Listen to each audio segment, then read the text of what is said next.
Hey guys what's up welcome back to my channel. তো guys আমারও না কেমন কেমন লাগছে, অনেক দিন পর ভিডিও দিচ্ছি। অ্যাকচুয়ালি ভিডিও না দেওয়ার কারণটা হচ্ছে আলসেমি, যেটা এটা অলস ভাব চলে আসে না সেটা, তাই ডিউটিতে চলে আসলাম। প্রতিদিন এসে একই জিনিস, ডিউটিতে আসছি, হ্যান্ড ওভার নিচ্ছি, হ্যান্ড ওভার দিচ্ছি, পেশেন্ট কেয়ার করছি, বাস। তোর এই যে এগুলো হচ্ছে স্পেশাল রুম, ঠিক আছে? এখানে তো আজকে আমার ডিউটি এইখানেই পড়েছে, স্পেশাল রুম। আমি বেশি তারপরে যা হলো, তারপরে আমাকে পাঠিয়ে দিল এমআরআই এর জন্য একটা পেশেন্টের। তো সেখানটাতে গেলাম, সেখানে তো যাওয়া মানে বসে থাকা শুধু।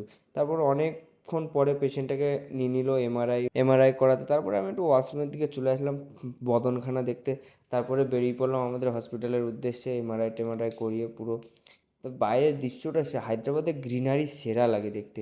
তারপরে ফাইল টাইল লিখে রেডি করে রাখলাম, শুধু এবার হ্যান্ড ওভার দেওয়ার পালা, তারপরে রুমে চলে যাওয়া, ঠিক আছে?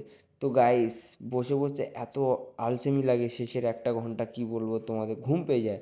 তো গাইস, ভিডিওটা যদি একটুও ভালো লেগে থাকে প্লিজ একটা লাইক, কমেন্ট এবং একটা সাবস্ক্রাইব।